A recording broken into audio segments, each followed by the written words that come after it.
Hello students, welcome to my channel beginners cosmos. जैसा कि मैंने आपको पहले ही बताया है कि इस चैनल पर हमारी सारी न्यू एनसीईआरटीज़ कवर कराई जाएंगी। अभी फ़िलहाल हमारा जो चल रहा है वो क्लास थर्ड की न्यू एनसीईआरटी हमारा अद्भुत संसार चल रहा है। चैप्टर इसमें 4 आज का टॉपिक है हमारा 4। इससे पहले मैंने first second third chapter already करा दिया है। जिन्होंने वो वीडियो नहीं देखी है मैं डिस्क्रिप्शन में लिंक प्रोवाइड कर दूंगी, आप वहाँ से जाके एक बार उसे देख लें। तो चलिए हम आज का अपना न्यू टॉपिक शुरू करते हैं। क्या है हमारा टॉपिक? देखिए, हमने यूनिट 1 पहले कंप्लीट कर लिया था जिसमें 3 चैप्टर्स थे और ये अब हमारा शुरू होगा न्यू यूनिट जीवन आसपास। देखिए, इस यूनिट में ना बच्चों को ये बताने की कोशिश की गई है जो हमारे आसपास यानी कि हमारे चारों तरफ पेड़ पौधे पशु पक्षी इंसेक्ट्स, ये सारी चीज़ें किस तरीके से इम्पॉर्टेंट रोल निभाती है हमारी लाइफ में और क्यों ये ज़रूरी है, इनका महत्व क्या है, ये सारी चीज़ें बच्चों को इस यूनिट में बताने की कोशिश की गई है। चैप्टर नंबर 4 कुछ खोज पेड़ पौधों की। सिम्मी, गोपू और राज प्रतिदिन पैदल ही स्कूल जाते हैं। देखिए, इसमें ना 3 कैरेक्टर लिए गए हैं, इमेजिनरी हैं, तीनों फ्रेंड्स हैं जो स्कूल जाते हैं और स्कूल जाते वक्त रास्ते में उन्हें जो भी चीज़ें दिखती हैं ना, जैसे पेड़ पौधे हो गए, इंसेक्ट्स हो गया, एनिमल हो गया, उनके बारे में वो बात करते हुए जाते हैं कि मेरी दादी ने ऐसा बताया, मेरे दादाजी ने ऐसा बताया, नानी ने ऐसा कहा, जिससे बच्चों का ना इंटरेस्ट डेवलप हो इसमें। जामुन के पेड़ की पत्तियां मोटी और चमकदार होती हैं। देखिए, आपको इमेज शो हो रहा होगा आपके स्क्रीन पर। मुझे ऐसा लगता है कि पिक के थ्रू ना ज़्यादा टाइम तक चीज़ें याद रहती हैं। सुना हुआ हम फिर भी भूल जाते हैं, पर जो हमने देखा है ना उसको लॉन्ग टर्म तक याद रहते हैं। इसीलिए मैं कोशिश करती हूँ कि जितना हो सके आपके लिए पिक्स प्रोवाइड करूँ जिससे कि आपको वो लॉन्ग टर्म तक याद रहेगा। झाड़ियाँ क्या होती हैं? तो देखो, मध्यम आकार के होते हैं साइज़ में, जिसमें कई तने होते हैं। इनकी शाखाएं धरती के पास ही फैली होती है। इनके तने भूरे रंग के होते हैं।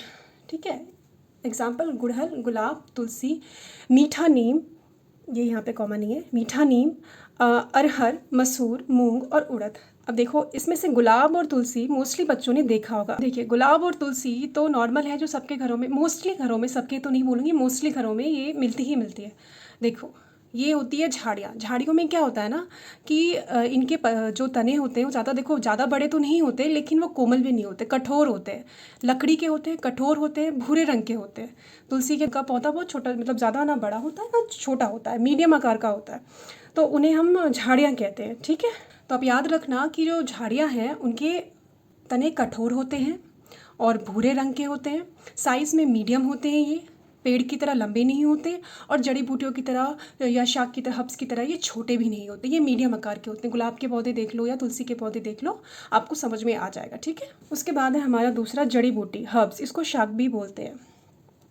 छोटे पौधे होते हैं, बहुत छोटे होते हैं, तने बहुत मुलायम होते हैं उसके। घास भी जड़ी बूटी का एक प्रकार है। ये तो आप याद ही रखना कि घास भी एक तरह की जड़ी बूटी है, हर्ब्स है। ठीक है, भूलना नहीं उसे।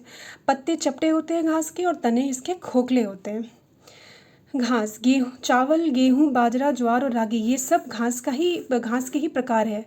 चावल, गेहूँ, बाजरा, ज्वार और रागी, ये सब घास के प्रकार हैं। जड़ी बूटियाँ, देखो, अब जड़ी बूटियाँ क्या? पुदीना, टमाटर, धनिया, सरसों। गन्ना और बांस भी एक तरीके की घास है। गन्ना भी घास है और बांस भी घास है, जिससे देखा होगा आपने टीवी में या गाँव में घर वगैरह बनाए जाते हैं, इसमें बहुत मजबूत होते हैं ये। बांस 1 वर्ष से अधिक समय तक सूखती नहीं है। ठीक है ना। उसके बाद हमारा लताएं और बेलें। दोनों के तने पतले और लचीले होते हैं। अब लताएं क्या होती हैं? अन्य पौधों का सहारा लेकर ऊपर चढ़ती है और बढ़ती है। एग्जाम्पल मनी प्लांट, चमेली, लौकी आदि। आपकी इमेज में ये शो हो रहा होगा, आप देखो इसे। बेलें क्या होती हैं? धरती पर ही बढ़ती हैं ये, जैसे तरबूज और कद्दू। देखो, आप इमेज में देखो, आपको शो हो रहा होगा, समझ में आ जाएगा आसानी से। गेंदा को तेलुगु भाषा में वांती कहा जाता है, नीम को कन्नड़ भाषा में बेब गिड़ा कहा जाता है और बेर को मणिपुरी में बोरुई कहा जाता है। अब कहोगे आप कि मैम आप ये क्यों करा रहे हो? तो देखिए, ये ना बुक में है, बुक में एक एक्टिविटी है जिसमें इन तीनों के नाम दे रखे हैं। तो क्वेश्चंस ना कई बार एक्टिविटी से भी बनकर आ जाते हैं, इसीलिए मैंने वो भी उठा लिया था। कहा था ना मैंने पहले भी कि कुछ छोड़ूंगी नहीं, तो आप इसको भी याद रख लेना। ठीक है। सभी पौधों की पत्तियां अलग अलग रंगों, आकृतियों व आकारों की होती है और सभी पत्तों की गंध भी अलग अलग होती है। देखो, अगर आपने कभी ये महसूस किया होगा, कभी आपने ये ट्राई किया होगा, तो सबकी जो पत्तियां होती है ना, सबकी पत्तियों की स्मेल अलग होती है। कभी अगर आम की आपने स्मेल, आम की लीव्स की स्मेल देखी होगी तो वो बहुत ज़्यादा स्ट्रॉन्ग होती है, ठीक है। नीम की अपनी अलग होती है, पपाया की अपनी अलग होती है। देखिए बच्चों, ये न्यू ईवीएस ना, ये सीटेट के लिए भी इम्पॉर्टेंट है, केवीएस के लिए भी इम्पॉर्टेंट है, और बीपीएससी जो टीचिंग की तैयारी कर रहे हैं, पीआरटी की, उनके लिए भी बहुत इम्पॉर्टेंट है। तो हमें छोड़ना नहीं है, ये कंप्लीट करना है और एक भी पॉइंट मिस ना हो जाए हमारा। गन्ने के तने से गुड़ बनाया जाता है, याद रखना। बांस सबसे बड़ी घास है, बांस घास का ही प्रकार है और सबसे बड़ी घास है, ठीक है। रेफ्लोशिया, ये क्या है?